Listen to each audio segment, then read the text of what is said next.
wassalamu ala Rasulillah wa ala alihi wa ashabihi wa mawalah. Asyhadu an la ilaha illallah wa asyhadu anna Muhammadan abduhu wa rasuluh allazi la nabiyya wa la rasula ba'dah. Eh, Pemirsa sahabat syiar malam yang dirahmati Allah Subhanahu wa taala. Alhamdulillah pada malam ini kita bisa melanjutkan kajian kita tentang eh, bagian dari khasanah pemikiran Islam, yaitu tentang sistem pemerintahan Islam atau Nizamul Hukmi fil Islam, karangan Syekh Syekh Taqiyuddin An-Nabhani yang kemudian disempurnakan oleh Syekh Abdul Qadim Zalum. Mudah-mudahan kajian ini bisa sekali lagi melengkapi khasanah pemikiran kita terkait dengan Islam, karena memang tugas kita ini terus belajar, tugas kita ini terus melengkapi diri ini dengan ilmu ilmu Islam. Jadi mudah-mudahan sekali lagi kajian yang ini yang mungkin jarang didapatkan di tempat-tempat lain, ini sekaligus menambah kecintaan kepada din ini, kepada Islam, karena eh, ketika kita ini tidak mengenal tentang agama ini, maka tentu saja kecintaan kita juga bisa jadi berkurang. Tapi ketika kita ini punya pemahaman yang lebih tentang agama ini, maka kecintaan kita kepada agama ini bukan hanya sekedar kecintaan, tapi upaya-upaya untuk memperjuangkannya itu insya Allah akan terintegrasi dengan sendirinya dengan amal dan perbuatan kita. Insya Allah ini kajian yang ke-9. Ya, sebentar. Saya ingin share sebentar.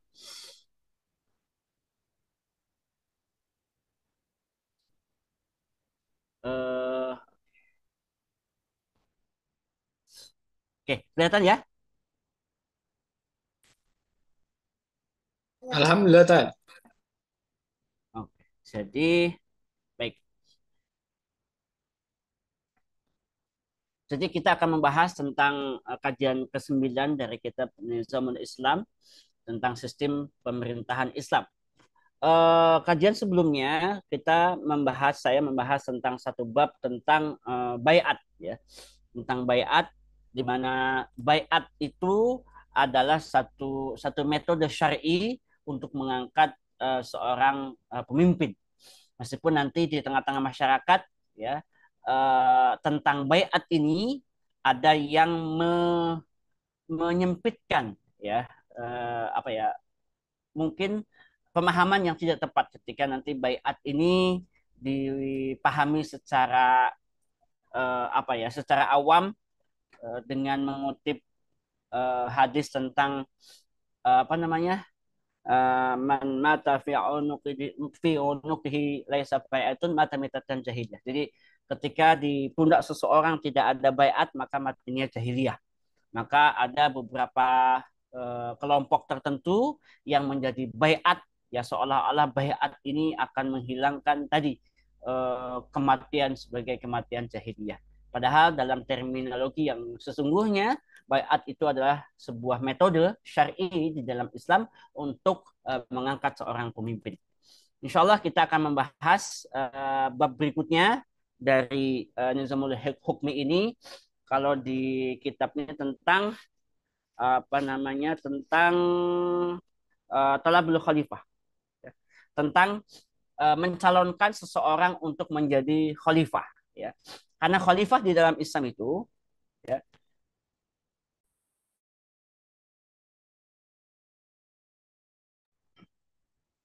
khalifah di dalam Islam uh, itu hanya satu, ya. Jadi kalau umat Islam hari ini ada sekitar 2 miliar, maka nanti yang akan menjadi khalifah itu hanya satu orang. Oleh karenanya memang mencalonkan dari sekian banyak umat Islam untuk menjadi pemimpin, maka ada prosedurnya, ya. Jadi pemirsa syiar malam yang dirahmati Allah Subhanahu wa taala,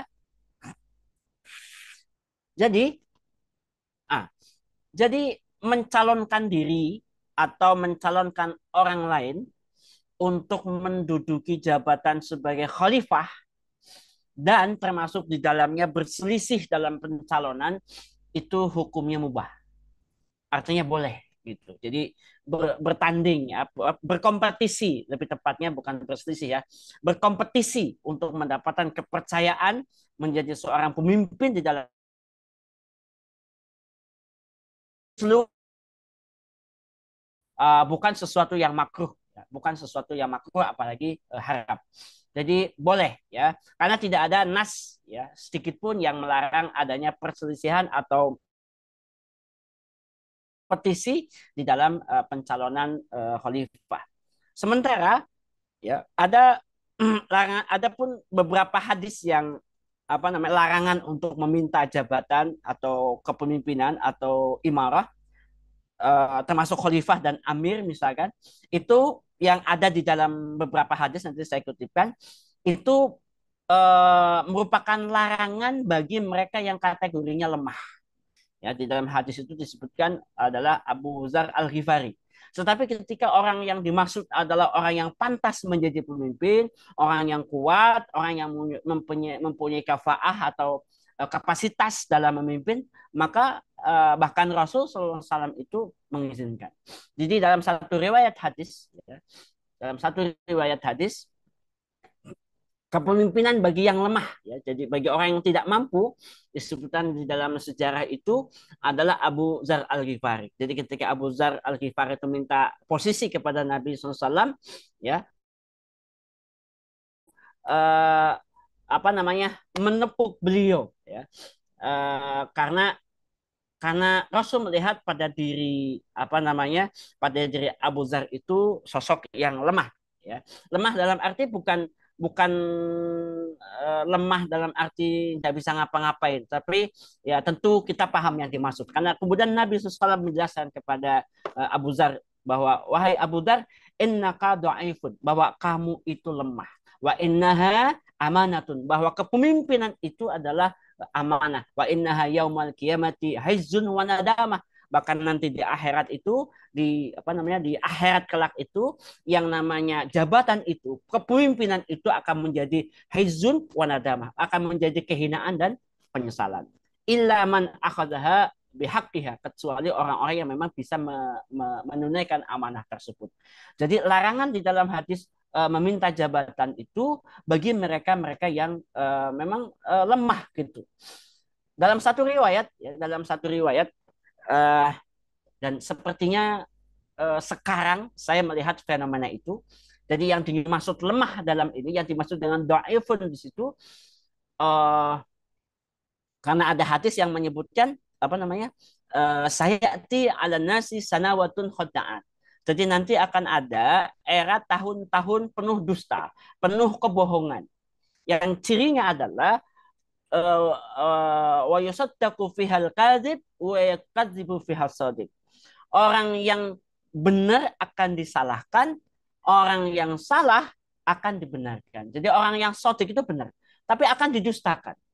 Nah, sementara orang yang pendusta itu akan dibenarkan. Itu bahkan disebutkan wa yu'tamanu fihal kha'in wa yukhawanu fihal amin. Orang yang nantinya layak dipercaya malah dikhianati. Orang yang tukang khianat malah dipercayai. Disebutkan di akhir hadis ini disebutkan nanti akan berkuasa, akan didominasi apa yang disebut dengan ar-ruwaibidah. Dan ruwaibidah disebutkan oleh Nabi itu sebagai ambil amah. Jadi laki-laki yang bodoh yang diserahi urusan umat. Jadi ini relate ya, ini berhubungan dengan yang disebut dengan dhaif. Jadi yang dimaksud dengan dhaif itu adalah munculnya orang yang itu lemah dalam konteks agama, lemah mentalnya, ya, lemah dalam menghadapi godaan, sehingga sampai Rasul SAW itu apa namanya apa menghindarkan agar Abu Dzar ini tidak menjadi pemimpin. Tapi lain ceritanya, ya, ketika Rasul SAW itu ada sosok yang kuat, ya, ada sosok yang kuat yang disebutkan di dalam satu riwayat, sosok itu adalah Amr bin Ash. Jadi Amr bin As itu diserahi oleh Nabi SAW itu satu pasukan, ya, satu pasukan ya, untuk memimpin pasukan yang Nabi kemudian menjelaskan kepada beliau nanti kamu akan menang, akan begini-begini dengan kebaikan. Sementara ketika mendapat amanah kepemimpinan itu yang namanya Amr bin As ini menyebutkan, ya Rasulullah, ma aslamtu tama'an fil mali, innama aslamtu rohbatan fillahi wa rasuli. Aku ini masuk Islam ini itu bukan untuk dapat mal ini, bukan untuk dapat ghanimah, dapat posisi dan jabatan, bukan. Saya itu masuk Islam itu karena ingin mendapatkan karena ingin mendapatkan keridhaan dari Allah dan Rasulnya. Maka kemudian apa namanya Nabi SAW malah mengokohkan, wahai Amr, ya, bahwa harta itu akan menjadi baik kalau dimiliki oleh orang yang tepat, termasuk kepemimpinan itu. Maka dalam konteks ini apa namanya larangan untuk menjadi pemimpin itu bagi orang yang lemah, ya, tetapi bagi orang-orang yang kuat, yang punya kapasitas dan punya kemampuan, maka ya dibolehkan gitu ya. Ini jadi nanti di dalam konteks kepemimpinan punya kemampuan gitu. Jadi boleh ya, bukan haram. Jadi ketika Anda, kita semua punya potensi, punya kemampuan, majulah jadi pemimpin. Karena dengan kepemimpinan yang menghampiri insya Allah. Tapi ketika kita merasa tidak mampu dan ada banyak kelemahan, tidak tahan terhadap godaan, maka ya hindarilah kepemimpinan, karena itu bisa tadi disebutkan hizyun wa nadamah, bisa menjadi sumber kehinaan dan penyesalan di akhirat kelak. Jadi ini pembahasan tentang apa berkompetisi dalam kepemimpinan. Sementara bagaimana uh, cara mengangkat khalifah? Ya, ini teknis. Kalau di bab sebelumnya tentang baiat adalah satu metode yang syar'i, definitifnya seseorang menjadi pemimpin, seseorang itu menjadi khalifah, maka bagaimana caranya memilih khalifah? Ya, memilih khalifah, ya. Maka tadi mungkin penegasan lagi bahwa cara itu disebut dengan baiat. Ini ditegaskan. Nah, ditegaskan bahwa uh, me, apa resminya seseorang itu menjadi pemimpin itu dengan baiat. Nah, kemudian uh, beberapa dalil yang mungkin perlu saya sampaikan terkait dengan baiat di dalam Al-Qur'an dan hadis. Ini di dalam surat Al-Mumtahanah, ya. Jadi di dalam ayat ini kalau tidak salah uh, asbabun nuzulnya itu ketika pasca Futuhat Mekah, ya. Jadi ketika Futuhat Mekah, ya, eh, kita tahu bahwa Futuhat Mekah itu ketika tahun ke-10 lah, sekitar ke tahun ke-10-an dari hijrahnya Nabi SAW. Jadi di dalam ayat ini disebutkan, ya ayuhan nabi idza ja'akal mu'minat yubayyuka ala alla la tusyrikanna billahi syai'a wala yasrikna wala yazin apa yaznina, apa tidak boleh musyrik, tidak boleh berzina, tidak boleh saling apa namanya, tidak saling membunuh, tidak mencuri dan seterusnya. Jadi ini adalah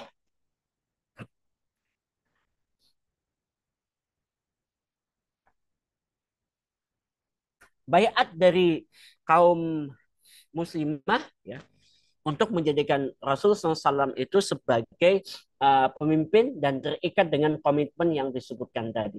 Jadi tidak syirik, ya, tidak menyekutukan Allah, tidak mencuri, ya, tidak berdusta dan tidak membunuh anak mereka. Jadi ini ayat di dalam surat uh, Al-Mumtahanah ayat ke-12. Kemudian yang berikutnya juga ada ayat yang membicarakan tentang bayat. Ini di dalam surat Al-Fat ayat ke-10. Innalladzina yubayyi'unaka innama yubayyi'una Allahu wa yadullahi fawqa aydihim. Fawqa aydihim. Bahwa ini ayat ini terjadi ketika apa namanya? eh Baitur Ridwan, ya, Baitur Ridwan. Jadi kita tahu Baitur Ridwan itu terjadi ketika apa ya? Peristiwa perjanjian Hudaybiyah, ya.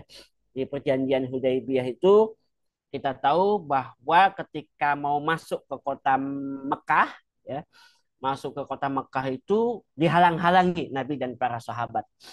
Sampai nanti salah seorang sahabat uh, Utsman bin Affan itu diminta untuk melakukan pengecekan, ya, pengecekan ke dalam kota Mekah. Dan ternyata karena satu urusan, jadi Utsman itu tidak kembali lagi dalam waktu yang cukup lama, sampai kemudian ada desas-desus bahwa Utsman itu dibunuh di kota Mekah. Maka kemudian para sahabat itu berbaiat, apa namanya, bersiap untuk membela Utsman, ya, di salah satu pohon, dan ini yang disebut dengan baiat Baitur Ridwan.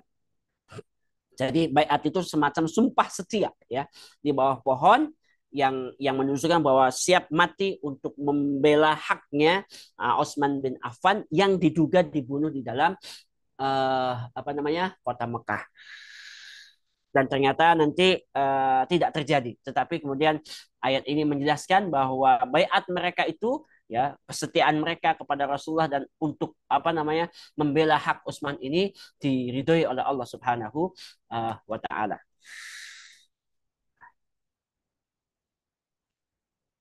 Kemudian uh, dalil tentang baiat, bahwa baiat itu ada di dalam sejarahnya, itu juga dikutip di dalam beberapa, terdapat di dalam beberapa riwayat hadis, ya. Salah satunya adalah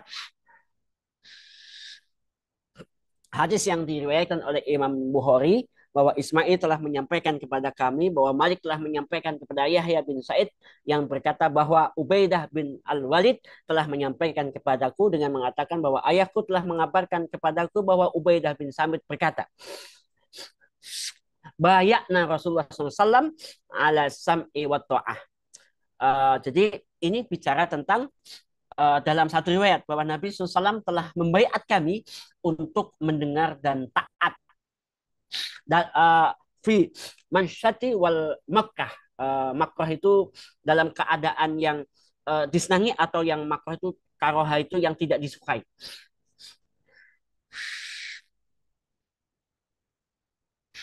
Allah Akbar. Jadi hadis ini menjelaskan tentang adanya fakta baiat kepada Rasulullah SAW, untuk taat kepada Rasul, untuk tidak merebut kekuasaan, dan seterusnya. Kemudian ada juga hadis Nabi, ya, dalam jumlah yang dalam hadis riwayat yang ini sama dari Imam Bukhari, bahwa ada salah seorang dari ibu-ibu, ya, namanya Zainab binti Humaid, menghadap Rasul, ada anak kecil, ya, kemudian apa namanya, ya Rasul, terimalah baiat dia.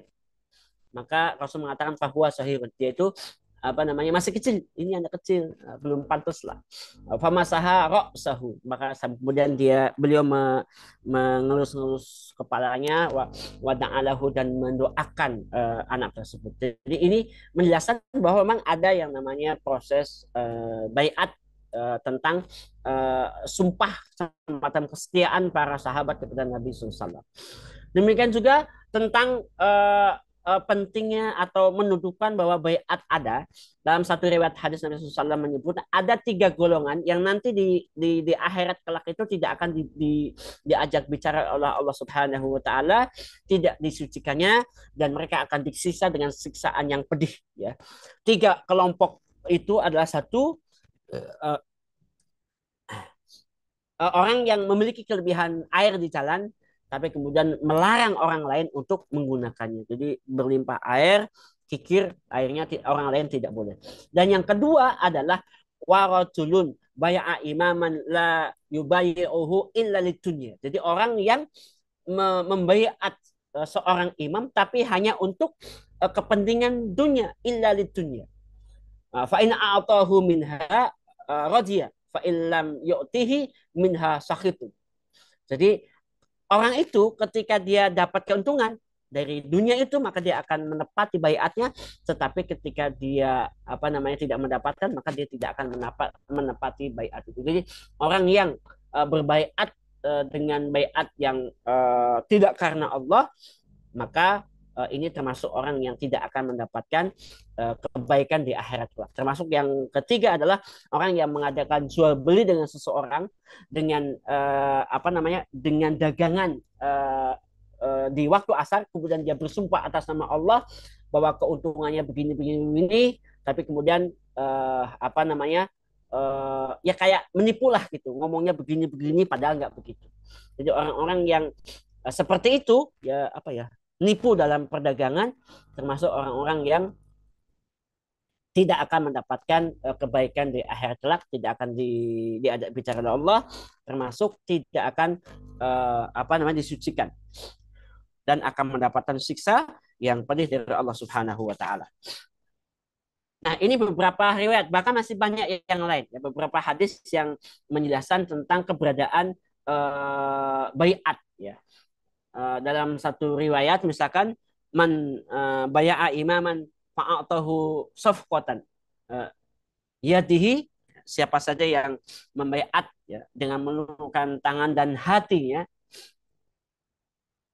wasamarat qalbihi, dan apa hatinya, fal yu'tihu in istata'a fa in ja'aka akhara yunazi'uhu fadribu unuqal akhar.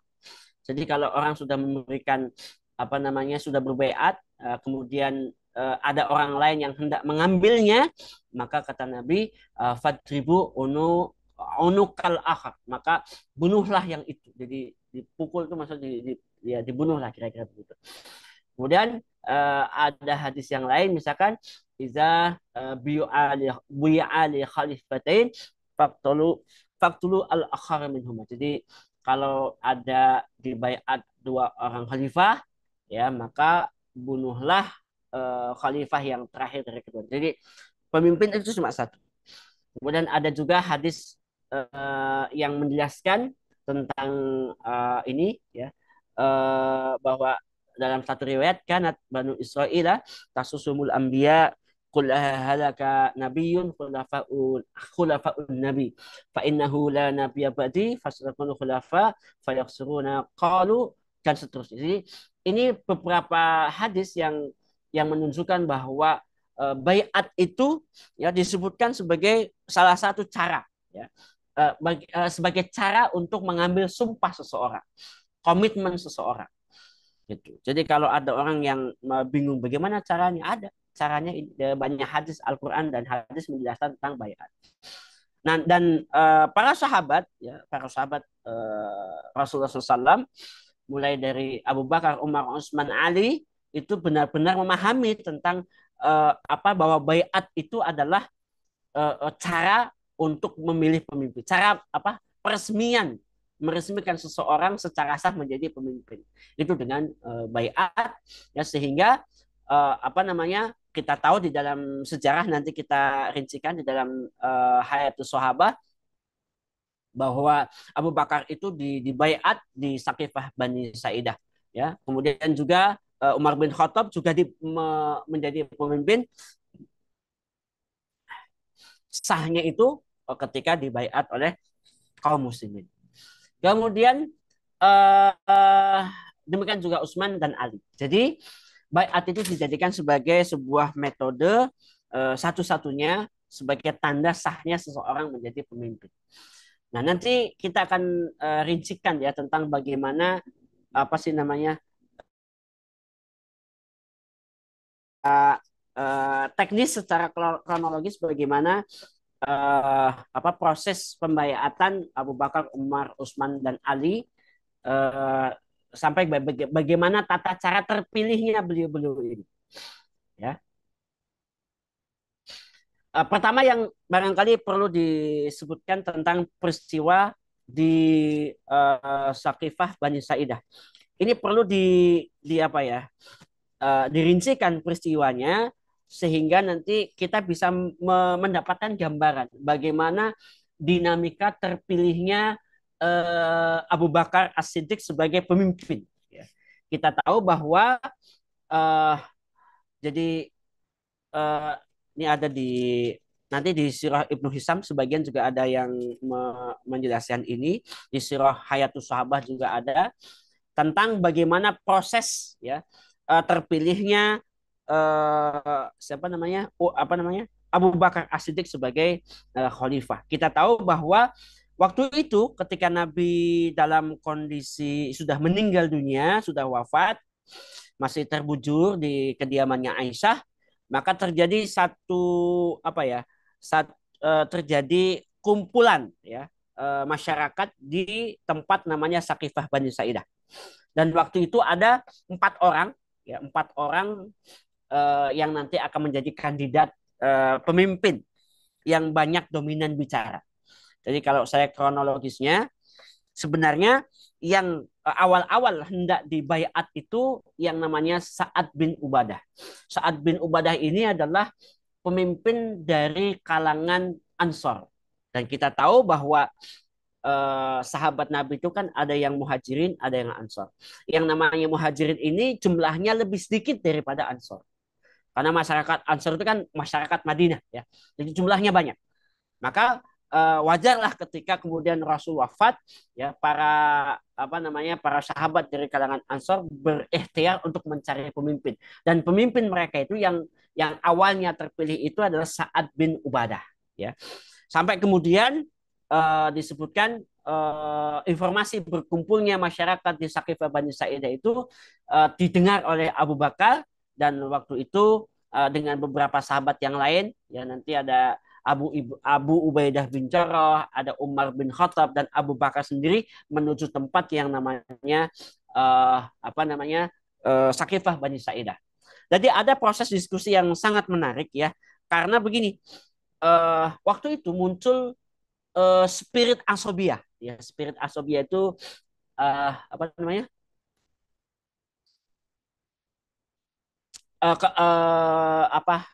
fanatisme golongan. Jadi ketika ya wajar lah ya, sahabat Ansor itu ingin yang menjadi pemimpin itu dari kalangan mereka ya, dari kalangan Ansor. Dan waktu itu mengerucut kepada satu sosok yang namanya, sampai nanti ada satu satu di antara mereka namanya Khubab bin Munzir ya. Khubab bin Munzir itu sahabat yang dalam perang apa ya, dalam perang Badar itu apa bertanya kepada Rasul ketika Rasul itu penempatan pasukan itu membelakangi sumur ya. Ya Rasul, ini apa strategi perang atau wahyu? Ini yang namanya Khubab bin Munzir. Jadi Hubab bin Munzir itu menjelaskan bahwa wajar kalau kemudian kita memilih Sa'ad bin Ubadah karena kita mayoritas gitu. Sampai kemudian Umar datang ya. Umar itu membantah gitu bahwa bahwa kalian ini mestinya mengerti bahwa kalian sudah menyerahkan kepemimpinan kepada Rasulullah yang notabene adalah suku bangsa Quraisy, dan di dalam Islam itu ini menjadi sesuatu yang penting untuk disadari. Pokoknya terjadi perdebatan yang cukup kuat ya, bahkan bukan hanya cukup kuat, bahkan kayak debat ya antara Khubab bin Munzir dengan yang namanya Umar bin Khattab. Bahkan sampai sampai pada level emosi ya, bahkan disebutkan nanti Khubab bin Munzir itu sampai me, mengeluarkan pedang ya, tapi sama sama Umar itu ditepis sampai kemudian pedangnya terjatuh ya, dalam kondisi yang hampir ya dalam tanda petik terjadi perselisihan tersebut. Kuat-kuatan argumentasi kalau Khubab bin Munzir itu ingin pemimpinnya dari Muhajirin ya, maaf, dari Ansor. Kalau Umar ingin pemimpinnya itu dari kalangan Muhajirin ya, yang notabene kabilahnya Rasulullah SAW dari bangsa Quraisy. Sampai kemudian ada yang namanya Abu Ubaidah bin Jarrah yang menegaskan bahwa mengingatkan, kalau saya redaksinya itu hai orang-orang Ansor, kalian adalah orang-orang yang pertama kali menjadi pelindung dan penolong Nabi. Janganlah kalian menjadi orang yang pertama kali berubah dan berpaling. Nah, gara-gara ini maka orang-orang Ansor itu menjadi berubah pikiran, jadi guncang, sampai kemudian ada salah seorang dari dari Muhajirin, maaf, dari Ansor, dari kalangan Ansor, namanya Basir bin Sa'ad ya. Basir bin Sa'ad itu menegaskan ya, bahwa iya, Kita nggak boleh begitu. Jadi kita itu tidak boleh berselisih hanya karena persoalan seperti ini. Ya karena apa namanya perdebatan di antara mereka makin kuat. Ya, kemudian Abu Bakar berdiri. Ya, Abu Bakar berdiri, kemudian mengambil tangannya Umar dan Abu Ubaidah bin Jarrah. Oke, begini aja. Gitu. Silakan Anda memilih di antara ini, Umar atau Abu Ubaidah bin Jarrah. Kira-kira begitu Abu Bakar. Tapi kemudian eh, eh, siapa namanya? Umar, ya. Umar malah balik memegang tangannya sahabat Abu Bakar As-Siddiq sambil mengatakan, eh, ulurkan tanganmu wahai Abu Bakar. Nah, kemudian beliau memberikan apa namanya tangannya. Kemudian Umar mengatakan, bukankah Nabi yang selalu apa menjadikan engkau sebagai pengganti imam? Gitu. Bukankah orang yang bersama Anda dalam satu malam yang sangat mulia adalah Anda? Jadi waktunya, maksudnya ketika berhijrah, ya Abu Bakar itu adalah yang menemani Nabi. Ya, bukankah engkau adalah apa namanya? Pokoknya disebutkan oleh Umar itu apa namanya makomnya Abu Bakar sebagai orang yang paling soleh di antara mereka, sebagai pengganti Nabi, yang menemani Nabi, yang membenarkan Isra Mi'raj pertama kali, yang meyakini tanpa ragu gitu. Maka dengan begitu maka orang jadi tersadar sampai kemudian Umar itu menghadap kepada masyarakat waktu itu. Kalau begitu sekarang kita baiat Abu Bakar gitu. Maka salah satu dari yang pertama kali dari apa namanya dari kalangan Ansor itu adalah Basir bin Sa'ad tadi. Ya, saya berbaiat. Nah, setelah saat itu maka berbondong-bondonglah apa masyarakat di Sakifah Bani Sa'idah membaiat Abu Bakar sebagai penggantinya Rasulullah SAW sebagai pemimpin. Maka ini proses yang terjadi pemilihan sehingga eh, apa namanya Abu Bakar itu menjadi pemimpin. Jadi apa namanya bahwa di dalamnya ada perselisihan, ada semacam ya kuat-kuatan argumentasi itu wajar, wajar. Jadi dan itu dilakukan oleh orang-orang yang soleh gitu ya. Sehingga akhirnya Abu Bakar itu terpilih menjadi seorang dipilih secara apa namanya secara mufakat, bahkan nanti di hari berikutnya ya masyarakat berbondong-bondong ke masjid untuk membaiat Abu Bakar As-Siddiq. Dan nanti di dalam riwayatnya ada pidato yang sangat fenomenal dari seorang Abu Bakar ya sehingga ini kemudian menjadi satu pelajaran berharga ya bagi seorang pemimpin ketika dia mendapat kepemimpinan itu bukan cuma tetapi justru minta untuk diluruskan, diingatkan dan seterusnya dan seterusnya. Jadi ini proses ketika terjadi di Sakifah Bani Sa'idah. Cuman memang ada beberapa pihak yang berusaha untuk menggambarkan peristiwa di Sakifah Bani Sa'idah itu sebagai peristiwa yang semacam perebutan kekuasaan. Bahwa para sahabat itu sebagai sosok yang haus kekuasaan. Gitu. Jadi salah satunya saya sebut nama saja cara bagaimana kalangan liberalis saya sebut misalkan Islah Bahrawi itu pernah apa namanya, menyebutkan peristiwa di Sakifah Bani Sa'idah dengan narasi yang sangat tidak bagus dan sangat menurut hemat saya itu merendahkan kualitas para sahabat dengan menyebutkan para sahabat itu sebagai apa namanya sosok-sosok yang haus kekuasaan. Tidak sama sekali.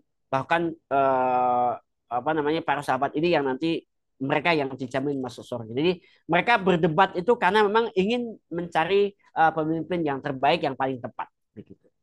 Demikian juga ketika terjadi apa pemilihan terhadap Umar ya di dalam sejarah bahkan di pertemuan sebelumnya sudah saya buatkan semacam timeline begitu ketika Umar itu kan apa ya ditikam. Umar itu ditikam sampai ya menjelang ajalnya sudah merasa dekat.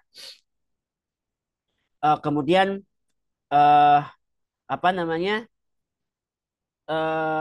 Umar ya terbayang ya di dalam ingatannya bagaimana peristiwa di Saqifah Bani Sa'idah. Maaf, maaf, Abu Bakar, maaf. Ketika Abu Bakar sudah merasa sakit, sedang merasa sakit, maaf, sedang merasa sakit. Ini pergantian dari Abu Bakar kepada Umar ya.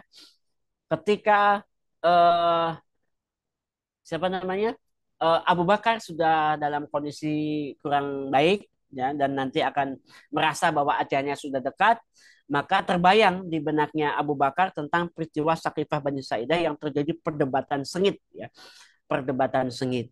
Maka berkaca dari pengalaman itu, maka siapa namanya, Abu Bakar apa namanya, berusaha untuk menghindari peristiwa-peristiwa perdebatan semacam di Saqifah Bani Sa'idah. Dengan cara apa? Dengan cara memintai pendapat kepada orang-orang di sekelilingnya tentang siapa yang layak untuk menjadi pemimpin. Gitu. Jadi tanya ke sana, tanya ke sini gitu. Sampai para sahabat yang lain akhirnya menyerahkan itu kepada Abu Bakar. Silakan saja wahai Abu Bakar, Anda yang memilihnya saja. Gitu. Dan Khalifah Abu Bakar berkali-kali mempertanyakan persetujuan kepada para sahabat. Benar nih, kalau saya terserah saya nggak akan ada masalah, tidak akan ada perselisihan. Maka para sahabat kemudian mengatakan tidak, kami akan setuju saja dengan apa yang engkau putuskan. Nah, ini kata para sahabat kepada Abu Bakar, dan pada akhirnya melalui apa namanya, apa ya, mungkin jajak pendapat beliau secara pribadi kepada para sahabat. Ada sahabat Abdurrahman bin Auf dimintai pandangan, Utsman bin Affan, kemudian dan beberapa sahabat senior ditanya oleh Abu Bakar, maka mengkerucut kepada yang namanya Umar bin Khattab. Maka di dalam sejarah kita mendapati bahwa Khalifah Abu Bakar itu merekomendasikan agar Umar itu menjadi pengganti beliau. Maka ketika ini disampaikan kepada masyarakat, kepada para sahabat, semuanya setuju, semuanya ridho. Tapi penunjukan ini tidak menunjukkan bahwa uh, otomatis Umar menjadi khalifah, tidak.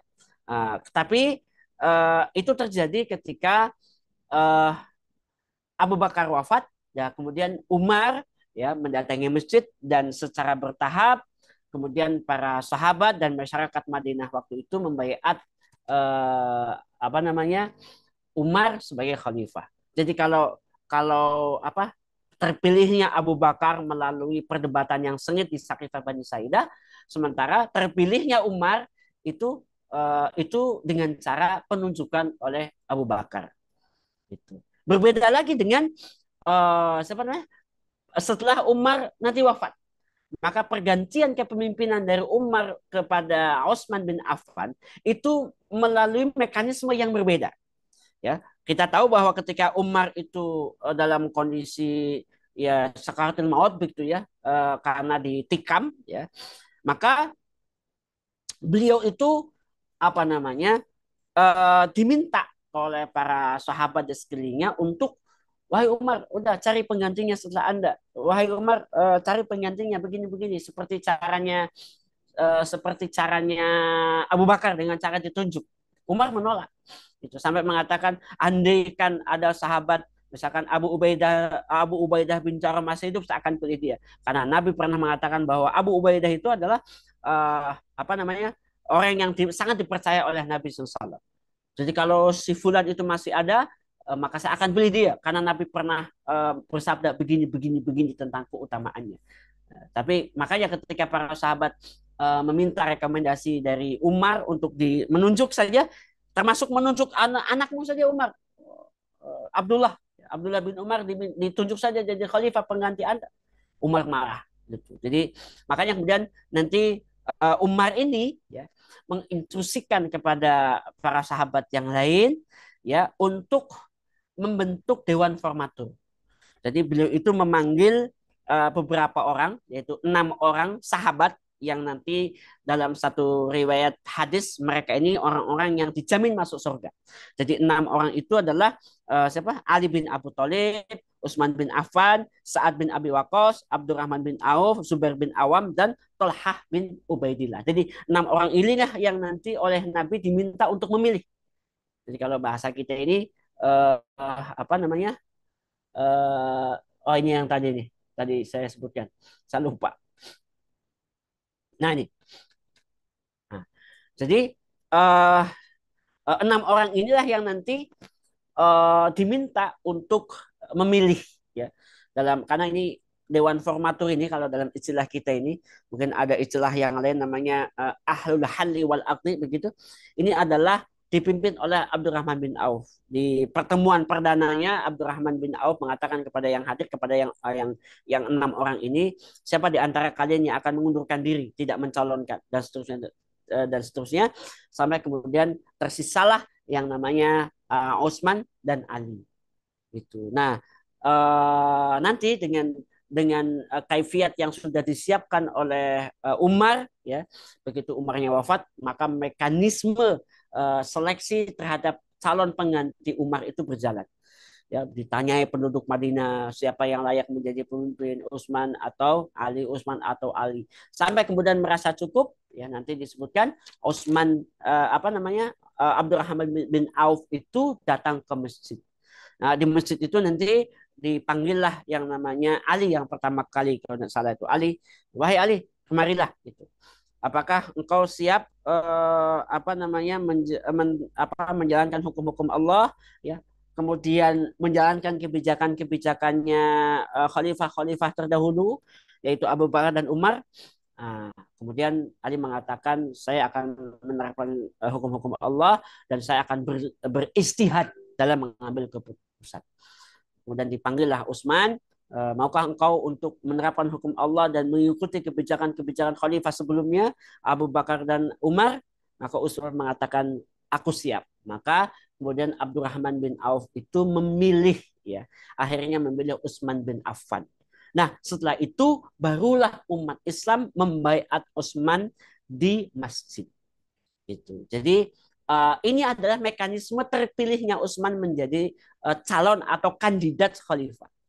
Itu. Sebagaimana tadi terpilihnya Abu Bakar melalui perdebatan sengit di Sakifah Bani Sa'idah, kemudian terpilihnya Umar dengan penunjukan oleh Abu Bakar, termasuk tadi pemilihan Utsman oleh tim Dewan Formatur atau Ahlul Hali wal Aqdi itu juga adalah kaifiat bagaimana pemimpin dipilih di dalam Islam.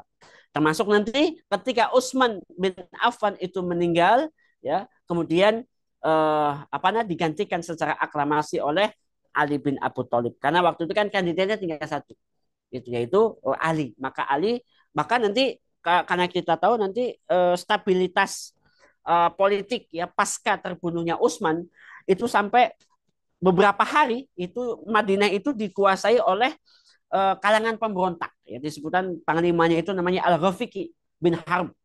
Ya, jadi Al-Ghafiqi bin Harb itu ya pemberontak lah sehingga sekitar 5 hari ya itu kota Madinah itu dikuasai oleh kelompok ini dan Al-Ghafiqi bin Harb itu meminta kepada Ali untuk menjadi pemimpin. Ya, Ali menolak, awalnya menolak, kemudian kalau mau membaiat saya maka harus dilakukan di masjid, harus terbuka, harus rame-rame, tidak boleh sekelompok orang. Karena nanti kalau kemudian saya menyetujui usulan Anda, seolah-olah saya itu menyetujui pemberontakan Anda. Maka kemudian Ali ya datang ke masjid dan nanti berbondong-bondong ya umat Islam itu membaiat beliau sebagai pemimpin. Gitu. Jadi ini sekali lagi beberapa metode. Jadi ini metode saja dan metode ini menjadi sesuatu yang bermacam-macam, menjadi semacam uslub lah ya, semacam uslub pemilihan yang bisa bermacam-macam. Bahkan dalam konteks kekinian memilih pemimpin itu ada banyak caranya. Gitu. Mungkin kita ada kenal mungkin istilah sekarang pemilu atau apa ya itu bisa jadi digunakan sebagai cara untuk memilih sosok pemimpin sehingga nanti mengkerucut satu pemimpin. Adapun nanti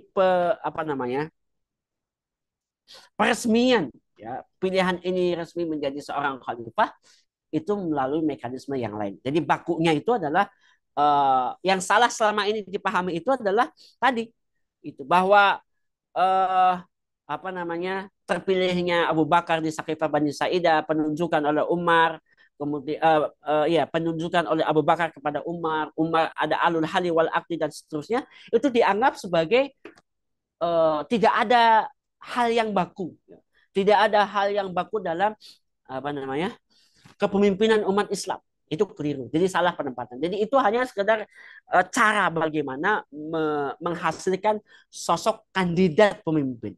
Adapun kandidat yang menjadi pemimpin itu resmi menjadi khalifah itu hanya satu cara, yaitu dengan cara baiat. Artinya baku dengan cara baiat. Dan ini nanti, meskipun nanti di belakang-belakang ada cara-cara yang tidak baik, tidak benar dalam pandangan Islam, tetapi cara pengangkatan khalifah, cara peresmian seseorang menjadi khalifah itu tetap sama, yaitu dengan baiat, baik itu pada masa Khulafaur Rasyidun, kemudian masa apa namanya Muawiyah, ya dinasti Muawiyah, kemudian dinasti Abbasiyah, ya sampai apa namanya Turki Utsmani, yakni dinasti-dinasti yang besar, semuanya itu apa peresmian menjadi pemimpin Islam yang disebut dengan khalifah itu dengan cara baiat.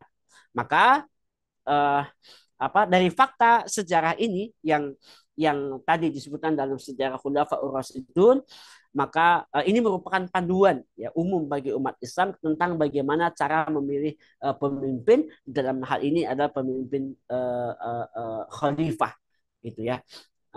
Jadi baiknya memang kita ini bisa membaca kehidupan para sahabat dengan sedetil-detilnya, sehingga kita bisa mensarikan tentang bagaimana ijma sahabat di dalam pengangkatan seorang pemimpin. Nah, jadi insya Allah nanti kita akan membahas di bab berikutnya tentang istikhlaf atau al-ahd. Jadi cara pemimpinan, cara pemilihan khalifah dengan apa yang disebut al-ahd itu apa ya? Apa namanya? Putra mahkota. Nah, karena nanti setelah Khulafaur Rasyidun itu cara memilih pemimpin itu nanti dengan cara pewarisan tahta. Ya, nanti kita akan jelaskan tentang itu ya, dan tentu saja nanti di awal akan saya sebutkan bahwa cara itu adalah cara yang tidak pas menurut pandangan Islam ya, tetapi nanti ketika pemimpin itu dipilih melalui garis keturunan, kemudian ada proses baiat, itu menjadi cerita lain. Maka nanti proses baiat itu ada yang dengan cara yang baik-baik, ada yang dengan cara yang tidak baik-baik. Cara baik-baik itu ya dengan damai begitu ya.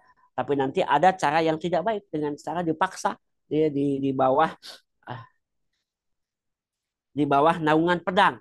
Ya. Jadi apa nih contohnya nanti ada pertikaian ya ketika siapa namanya Yazid bin Muawiyah ya nanti berseteru dengan Zubair bin Awam ya yang waktu itu menjadi penguasa di Mekah dan Madinah. Nah, demikian barangkali tentang bagaimana metode atau apa ya uslub, harusnya bukan metode ya, uslub pemilihan pemimpin di dalam Islam.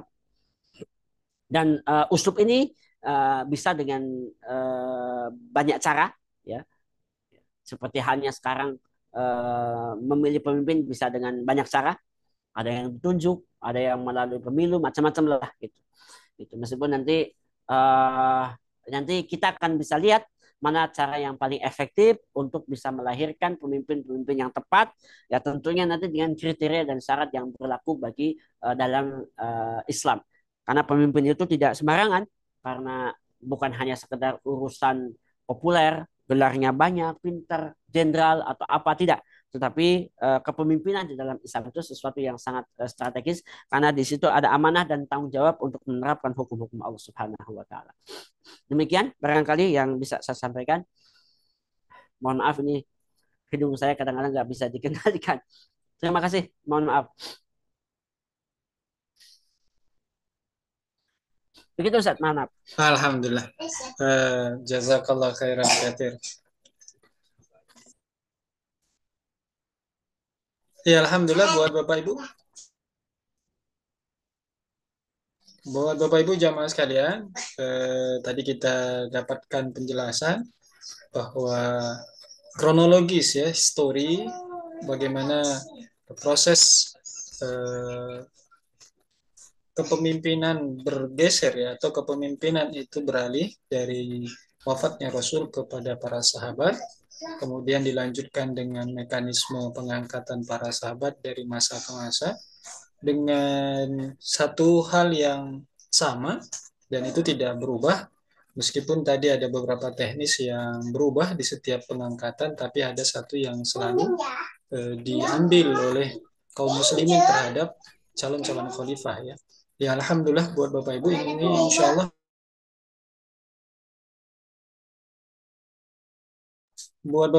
Allah kita buka sesi diskusi dan tanya jawabnya.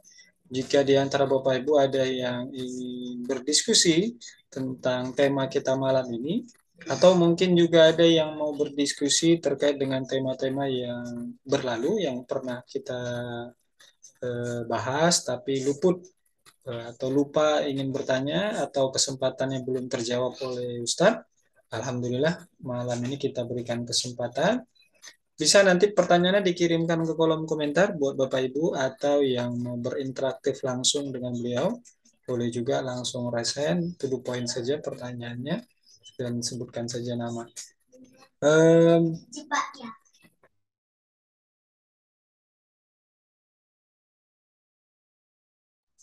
ya, ini sepertinya sudah ada penanyaan. Oh ya, ini dari Pak Norman Baskara.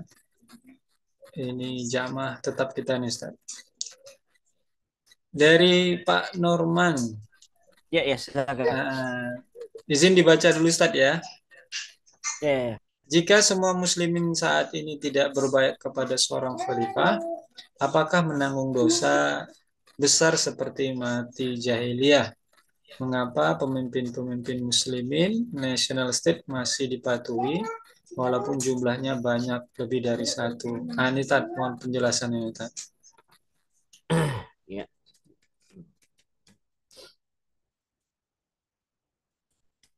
Oke. Begini. Seperti yang tadi saya sebutkan, jadi hadis yang uh,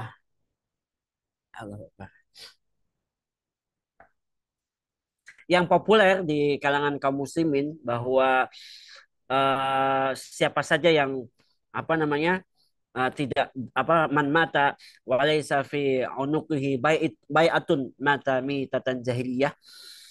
Jadi siapa saja yang mati dan tidak di lehernya tidak ada baiat, maka mati-matinya jahiliyah. Jadi kita tidak bisa mendasari satu sikap dengan hadis ini saja. Hadis tentang man mata wa laysa fi unuqihi bai'atun tadi tidak bisa, karena bahwa yang menjadi dosa besar bagi kita ini adalah karena ya hukum Allah tidak diterapkan. Jadi kita ini secara eh, secara sadar ataupun tidak, eh, sukarela ataupun terpaksa, kita ini berdosa karena hukum-hukum Allah itu tidak terlaksana. Gitu. Sehingga ini yang disebut dengan istilah dosa investasi. Kita tidak melakukan apa-apa, tetapi kita berdosa karena kewajiban tentang penerapan hukum-hukum Allah itu tegas. Ya. Nah, maka pertanyaan berikutnya adalah, terus bagaimana supaya hukum-hukum Allah itu tegak? Itu. Maka disitulah pentingnya kepemimpinan. Gitu. Jadi ini konklusi langsung saja bahwa pentingnya kepemimpinan. Jadi kalau ada kaidah dalam fikih itu apa namanya, ma la yatimul wajib illa bi fahwal wajib, fahwal wajib. Maka apa namanya, ketika satu kewajiban tidak bisa tertunaikan dengan sesuatu, maka sesuatu itu menjadi wajib. Jadi, penerapan hukum Allah Subhanahu wa taala itu harus meniscayakan adanya kepemimpinan, meniscayakan adanya kekuatan. Itu kekuatan itu adalah kekuatan pemimpin, yaitu seorang khalifah. Maka wajib hukumnya bagi kita untuk punya pemimpin, dan berdosa kita karena kita tidak punya pemimpin. Kenapa? Karena pemimpin itu tidak ada yang menerapkan hukum-hukum Allah Subhanahu wa taala. Gitu. Maka kalau apa ya? Ada beberapa pihak yang menggunakan hadis ini untuk contoh lah. Saya sebenarnya saya pernah berbaiat. Saya dulu waktu anak SMA, saya pernah berbaiat. Saya ada berbaiat kepada apalah. Ya pokoknya saya pernah berbaiat ya, sehingga saya dari baiat itu saya mewajibkan diri untuk berzikir kepada Allah. Jadi dengan zikir tertentu sebanyak sekian kali karena baiat itu. Gitu. Tapi itu tidak menghilangkan dosa gara-gara kata di hukum-hukum Allah itu tidak terlaksana. Gitu. Uh, jadi yang dimaksud di situ adalah tadi kita membiarkan hukum Allah telantar dengan cara tidak memilih pemimpin. Gitu. Itu satu ya, yang harus dipahami. Yang berikutnya ketika kemudian banyak pihak ya. Tadi apa namanya? Banyak pihak yang merasa apa tadi disebutkan nation state dipatuhi dan seterusnya ya ya apa ya di dalam salah satu kajian kitab Syekh Taqiyuddin An-Nabhani ya beliau menyebutkan bahwa kondisi umat ini dalam kondisi yang apa namanya dha'fus syadid fi fahmil Islam, jadi lemah yang luar biasa dalam memahami Islam. Jadi kelemahan umat ini terhadap Islam sampai umat ini ya tidak menyadari bahwa hukum Islam itu wajib diterapkan. Karena dalam perspektif umat hari ini, Islam itu hanya sholat saja, hanya berakhlak baik saja, gitu. Malah ketika mohon maaf ya ini bicara tentang Islam itu mengajarkan kejujuran, tidak boleh dusta, gitu. Itu kan populer itu. Tetapi mohon maaf ya, itu hanya untuk pribadi. Maksudnya saya diminta untuk soleh, untuk jujur secara pribadi. Tetapi ketika negaranya, pemimpinnya itu tidak pernah dapat perhatian. Jadi seolah-olah itu soleh itu hanya untuk orang Islam. Sementara orang yang orang tertentu itu yang sering saya ingin sampaikan. Jadi kalau mau menunjuk jujur, jujurlah para pemimpin.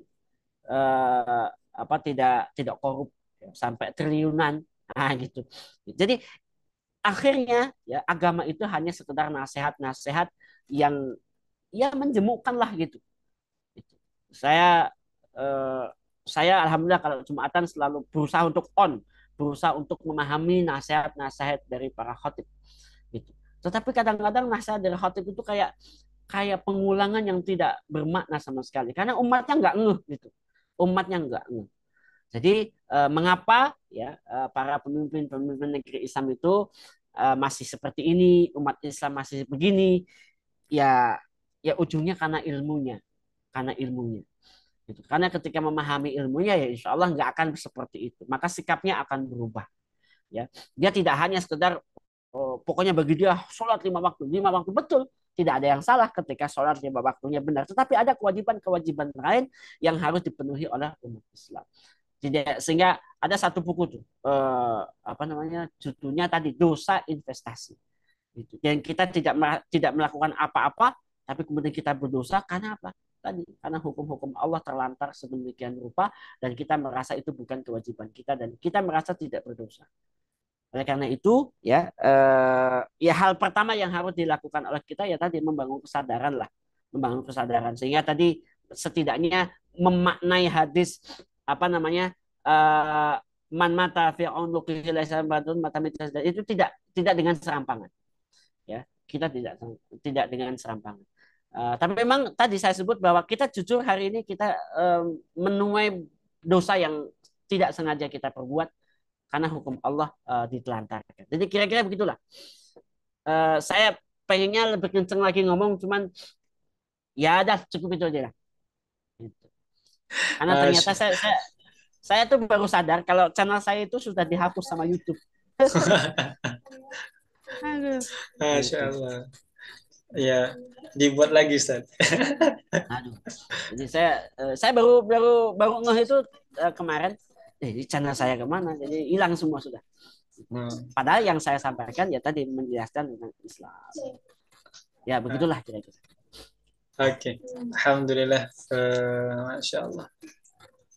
Dengan kondisi yang kurang fit, malam ini Ustaz tetap masih semangat nih jamaah.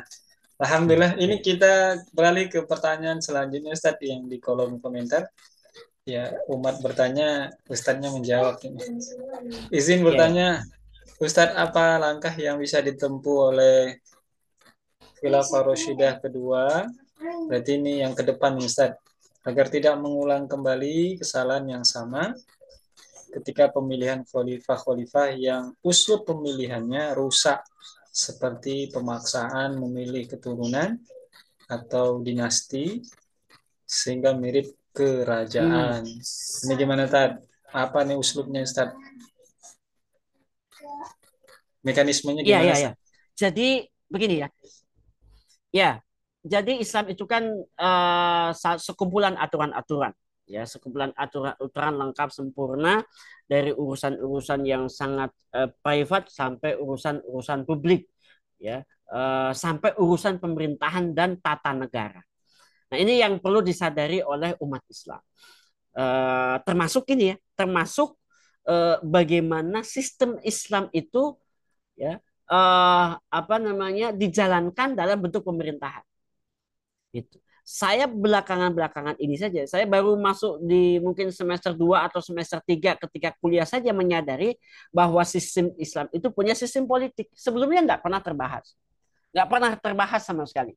Jadi ketika apa namanya ketika saya bicara tentang sistem politik, sistem macam-macam, saya nggak pernah terbayang bagaimana sistem politik Islam, bagaimana sistem bernegara, bagaimana sistem Islam dalam konteks pengelolaan anggaran negara. Saya nggak kebayang sama sekali. Gitu. Maka wajar ketika kemudian masyarakat ini begitu awam terhadap persoalan-persoalan tadi tentang pemilihan pemimpin. Apalagi setelah pikiran-pikiran rusak itu disebarkan oleh orang-orang kafir melalui pendidikan, ya, melalui opini-opini publik tentang tata cara yang tidak Islami dalam kepemimpinan Islam. Sampai banyak ya di antara umat Islam yang merasa nyaman dengan sebuah sistem yang tidak Islami. Gitu. Contoh begini, uh, ada orang kita bisa ya secara pribadi apa namanya secara pribadi kita ini merasa terganggu ketika uh, sholat kita ini tidak disiplin, tidak tepat waktu, ya, terganggu sekali. Tapi di saat yang sama kita tidak merasa terganggu dengan muamalah riba. Ini contoh yang sederhana dan dalam keseharian ini real dirasakan. Orang tidak merasa ketika melakukan muamalah riba itu ini sebuah dosa yang besar. Bahkan bisa ditempatkan di dalam neraka itu abadi. Tidak merasa gitu. Kemudian misalkan umat Islam, mohon maaf ya, melihat aurat wanita muslimah tidak menutup aurat itu menjadi hal yang biasa gitu. Yang menjadi hal yang biasa. Kenapa? Tadi bukan hanya pemikiran yang dirusak dari kalangan kaum muslimin, tetapi kemudian juga perasaan mereka. Jadi mestinya ketika umat Islam itu pikirannya benar, maka perasaannya benar. Gitu. Tetapi ketika pemikirannya itu sudah dirusak, maka perasaannya juga jadi itu. Ya tadi harusnya ketika pemikirannya benar riba itu haram, maka mestinya perasaannya harus membencinya. Gitu. Ketika ada muslimah yang tidak menutup aurat itu sebuah keharaman, maka melihatnya itu menjadi sesuatu yang membuat mengganggu kita. Gitu. Nah, sehingga apa namanya karena awamnya terhadap agama, maka propaganda cara-cara yang tidak Islami yang dipopulerkan oleh orang-orang kafir dengan cara contoh ya, dengan cara yang dengan demokratis lah namanya, dengan cara-cara apa namanya itu dianggap sebagai cara yang baik dan benar. Sehingga ya menurut hemat saya apa namanya kenapa usub-usub itu dianggap benar ya dan umat Islam mengiyahkan, menyetujui, bahkan qanaah dengan sistem itu.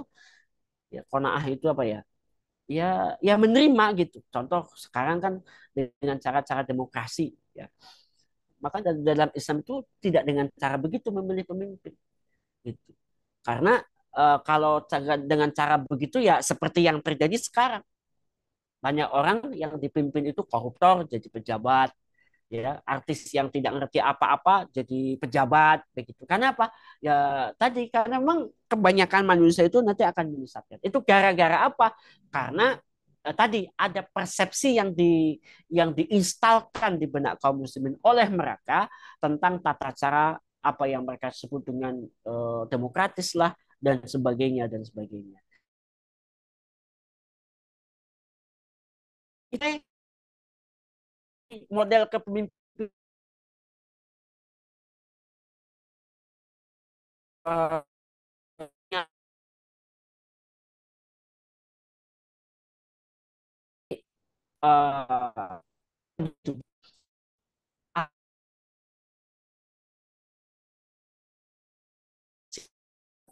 yang tadi ya secara pemikiran mayoritas itu jauh dari Islam sehingga ketika jauh dari Islam maka standar-standar mereka dalam mengambil keputusan menjadi keliru ya mudah ditipu gitu. Mudah ditipu bahkan Islam yang harusnya diperjuangkan Islam yang harusnya menjadi sumber harus dicita-citakan malah ditempatkan sebagai Islam disebut sebagai biang kerok. Islam sebagai apa namanya troublemaker. Kira-kira begitu. Karena apa? Tadi propaganda oleh Barat diterima oleh pemahaman masyarakat yang dangkal. Maka apa namanya ya PR bagi kita semua, bagi para aktivis Islam untuk tadi mendekatkan umat ini dengan Islam sehingga tadi apa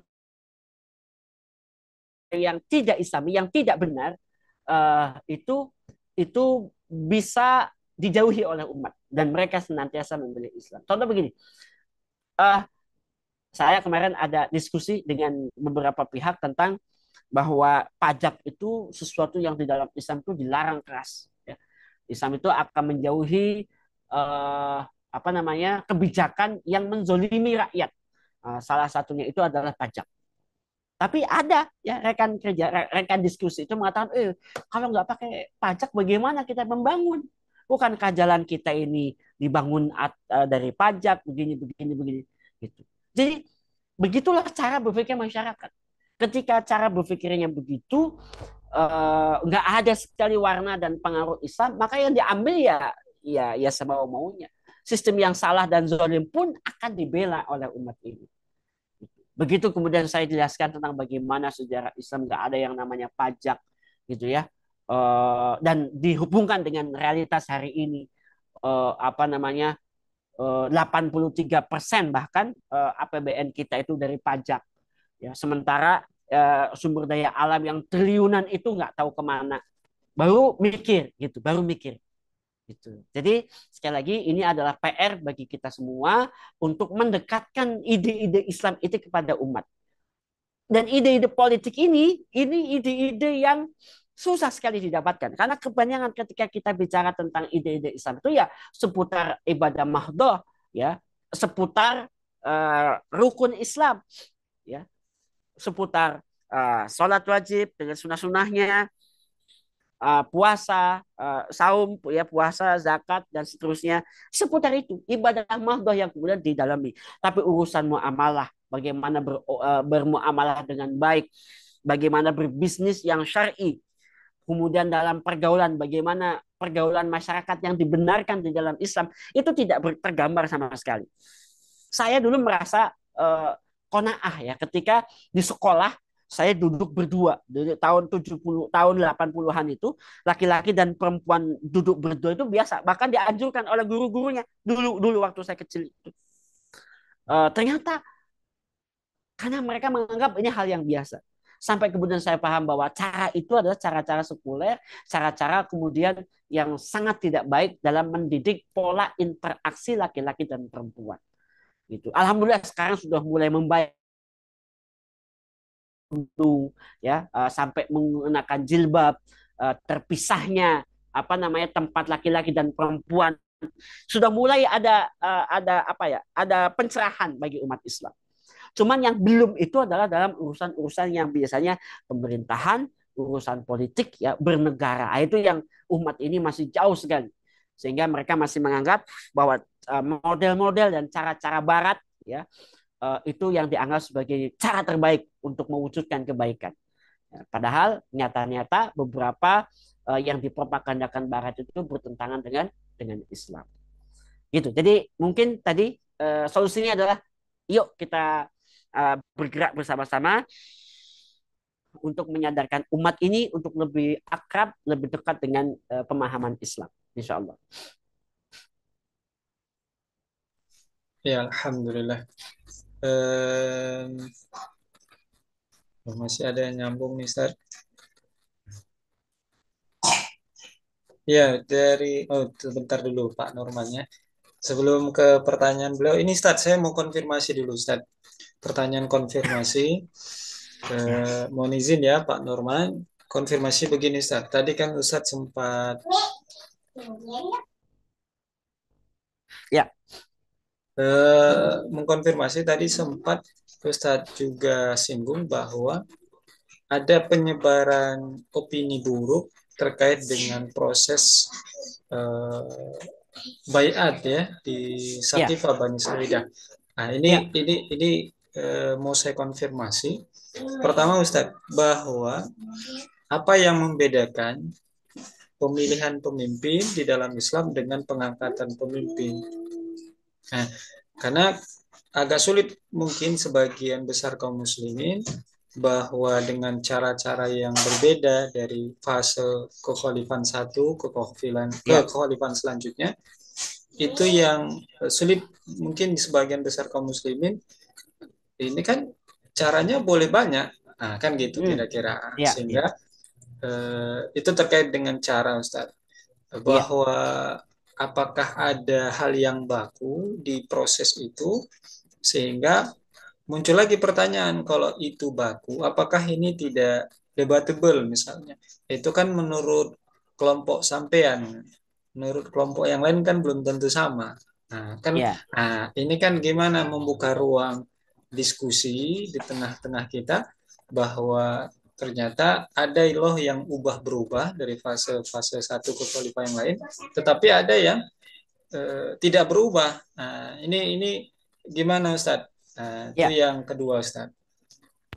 Ya, jadi yang bisa kita lakukan adalah meneliti dengan sesama fakta-fakta sejarah itu. Ya, meneliti dengan pada fakta sejarah itu. Apa yang terjadi peristiwa estafeta kepemimpinan pasca Rasul wafat, pasca Umar Abu Bakar wafat, pasca Umar wafat, dan itu kan fakta sejarahnya ada. Fakta sejarahnya ada gitu. Jadi faktanya sama lah insya Allah.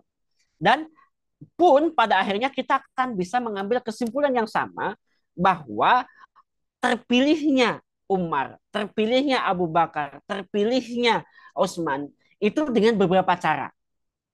Gitu. Dengan beberapa cara. Ya, kalau tadi dengan debat yang keras di Saqifa Bani Sa'idah, dengan cara ditunjuk terpilihnya Umar, dengan ahlul halli wal aqdi terpilihnya Utsman, dan secara aklamasi Ali itu dipilih oleh umat Islam di Madinah waktu itu. Maka ini fakta dalam sejarah yang bisa kita lihat. Caranya berbeda-beda. Tetapi ada pola yang sama dari pergantian kepemimpinan itu. Ketika Abu Bakar itu naik terpilih menjadi sosok pemimpin, maka resminya dia menjadi pemimpin itu ketika dibaiat oleh umat Islam. Ketika sosok Umar itu terpilih untuk menjadi kandidat khalifah, maka resminya dia menjadi khalifah itu ketika umat Islam itu berduyun-duyun membaiat Umar di Masjid Nabawi. Kemudian termasuk ketika ahlul halli wal aqdi yang 6 orang sahabat itu memilih pada akhirnya ada Umar dan ada yang namanya Utsman dan Ali, ya terpilihnya akhirnya Utsman, maka resminya Utsman menjadi pemimpin itu ketika kemudian masyarakat diminta untuk membaiat Utsman. Demikian juga Ali. Jadi ini kan fakta sejarah yang tidak bisa berkelit gitu. Fakta sejarah itu ada. Gitu. Fakta sejarah itu ada. Mungkin tadi tafsir-tafsirnya itu kayak yang di Sakifah Bani Sa'idah itu dianggap sebagai bagaimana para sahabat itu haus kekuasaan sampai sengit dalam perdebatan mencari sosok pemimpin gitu. Dan itu kan cara berkompetisi menjadi pemimpin boleh di dalam Islam itu. Berkompetisi menjadi pemimpin itu boleh gitu. Apalagi ketika memang orangnya pantas, orangnya kuat sebagaimana Amr bin As tadi gitu. Tetapi ketika memang pemimpinnya lemah, model Abu Dzar Al-Ghifari itu ya tidak layak, bahkan tidak boleh. Larangan, dilarang orang lemah itu meminta kekuasaan. Jadi kira-kira begini. Insya Allah kalau kalau yang bermacam-macam tadi itu bisa bermacam-macam cara memilih kandidat itu sepakat di dalam fakta sejarahnya begitu. Dan bahwa baiat itu tidak berubah-ubah bahkan sampai keruntuhan khilafah Turki Utsmani, baiat itu tetap ada. Baiat itu sebagai bahkan nanti dalam proses berikutnya sampai baiat itu dilakukan dengan cara-cara yang tidak benar. Taruhlah yang lebih lebih gampangnya itu ketika siapa namanya Yazid bin Muawiyah. Ya. Kenapa terjadi tragedi Karbala? Ya, sampai Imam Husain itu dibantai dalam tanda petik itu karena apa? Karena meminta ya baiat secara paksa. Gitu. Kamu harus berbaiat kepada Yazid, kalau enggak tak bunuh. Gitu. Jadi memaksa baiat. Gitu. Ini baiatnya itu memang metode sahnya seseorang itu menjadi pemimpin. Tapi kadang-kadang di dalam sejarah itu dilakukan dengan cara-cara yang tidak bagus ya. Salah satunya tadi dengan mengancam di bawah pedang itu baiatnya benar tapi cara mendapatkan baiatnya itu dengan cara yang tidak benar. Kira-kira begitu, Ustaz. Ya, alhamdulillah. Berarti perlu penelitian yang lebih jernih, Ustadz ya, terkait dengan peristiwa-peristiwa tersebut. Alhamdulillah, Ustadz, ini ada pertanyaan, mungkin ini pertanyaan terakhir, Ustadz, dari jamaah kita. Ini dari pertanyaan Pak Norman. Mengapa dalam sistem Islam yang sempurna, khilafah masih bisa diruntuhkan dan ditinggalkan, Ustadz? Apakah Islam tidak mampu mencegah tumbangnya kekuasaan? Ini tanggapan Ustadz.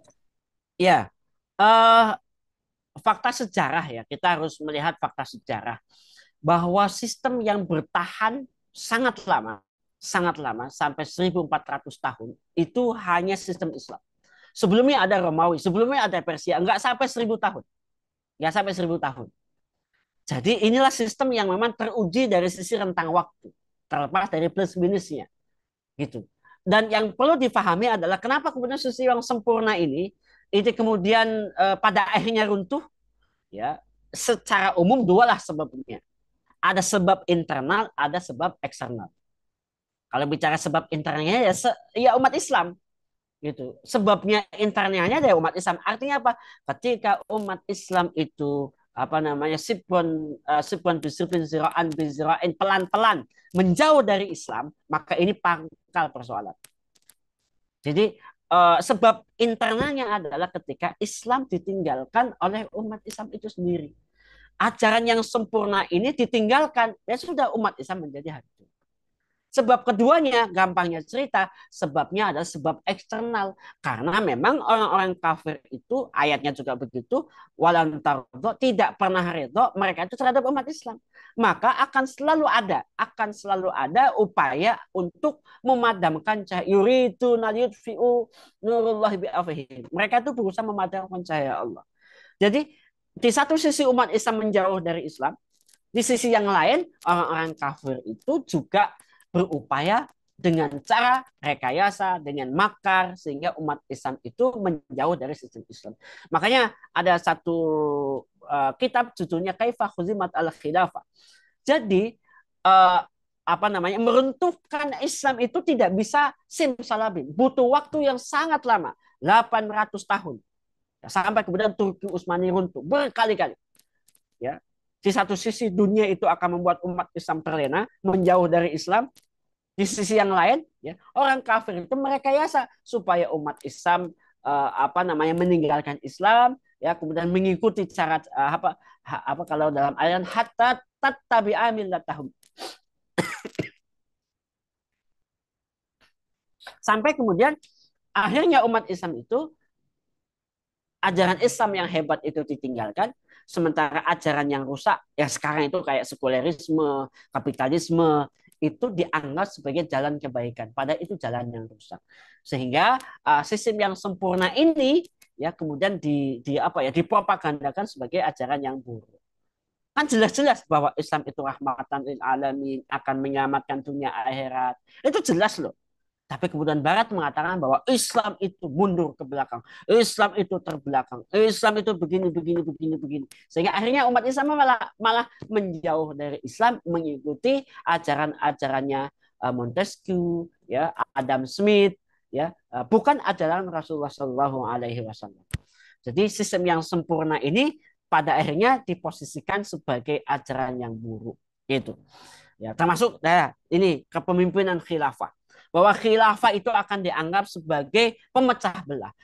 Justru khilafah itu dulu yang menyatukan negeri-negeri Islam dari Maroko sampai Merauke. Justru khilafah itu yang menyatukan dunia Islam. Itu. Justru nasionalisme itulah yang menjadikan kita umat Islam itu merasa asing dengan umat Islam yang lain. Kita merasa dengan orang Arab Saudi beda negara. Gitu. Kita di tanah Mekah itu seperti orang asing. Gitu. Padahal itu tanah kita, tanah umat Islam, tanah Rasulullah SAW, Rasul kita. Saya pernah berkunjung ke Turki, tempat kelahirannya Muhammad Al-Fatih dan para khalifah. Saya sampaikan kepada penduduk sana, saya datang ke sini itu bukan saya sebagai warga negara Indonesia. Saya datang ke sini itu sebagai Muslim yang menempatkan pemimpin Anda, Sultan Muhammad Al-Fatih, Sulaiman Al-Qanuni, sebagai pendahulu kami. Gitu. Saya tidak merasa bahwa ini Sulaiman Al-Qanuni beda bangsa dengan saya, tidak. Dia Muslim. Gitu. Justru yang memecah belah itu siapa? Justru khilafah inilah yang akan menyatukan dunia Islam dari Maroko sampai Merauke. Gitu. Jadi ini kan kenapa bisa begitu? Sistem yang hebat, yang luar biasa bisa malah dimusuhi karena tadi propaganda. Gitu. Jadi umat Islam menjauh dari Islam sehingga tidak tahu hujah dan dalilnya. Di sisi yang lain, propaganda dari orang-orang kafir itu begitu dahsyat luar biasa dengan biaya yang enggak kira-kira, unlimited lah uangnya begitu. Sehingga akhirnya umat Islam tadi menelantarkan ajaran Islam dan mengadopsi sistem yang tidak baik. Gitu. Insya Allah, wallahi ya, ajaran Islam itu ajaran yang pasti benar, mendatangkan berkah di dunia wal akhirat. Pagi kemarin bahwa Islamlah yang harga mati. Gitu. Kan ada ayatnya tuh, apa? Wala tamutunna illa wa antum muslimun. Jangan mati kecuali Islam. Maka yang harga mati itu Islam. Nggak boleh mati kalau bukan Islam. Gitu. Jadi kita ini siap mati demi Islam. Nggak ada yang lain. Begitu saya sampaikan gitu. Ya. Terus kan cara berpandang seperti ini akan dianggap wah ini radikal ini. Gitu. Wah ini bibit-bibit intoleran ini. Nah gitu. Jadi ya ini memang satu proses ya. Pergolakan pemikiran itu harus senantiasa ada dan mudah-mudahan kita termasuk orang yang tercerahkan, tidak mudah terprovokasi untuk menjauh dari Islam gara-gara mantra-mantra atau sihir-sihir nggak murahan dari mereka. Ya, itu saja barangkali. Mudah-mudahan bisa dipahami. Terima kasih. Ya, alhamdulillah. Jazakallah khairan katsir semua pertanyaan di komentar yang ditanyakan jamaah sudah terjawab, Ustadz. Ustadz ini, Masya Allah ini beliau dengan kurang fit tapi masih semangat. Alhamdulillah. Wajahnya merah, Masya Allah. Kira-kira ada yang mau disampaikan Ustadz sebagai penutup sesi kita malam ini? Iya, jadi tidak banyak yang saya ingin sampaikan. Ya, tetaplah istiqomah dengan Islam. Meskipun resiko mendekat dengan Islam itu eh, seperti sabda Nabi SAW itu mislul qabdi alal jamri, seperti memegang bara api. Jadi ketika kita berpegang pada Islam, kita akan diposisikan yang aneh-aneh di tengah-tengah masyarakat. Udah biarin aja lah, biarin aja.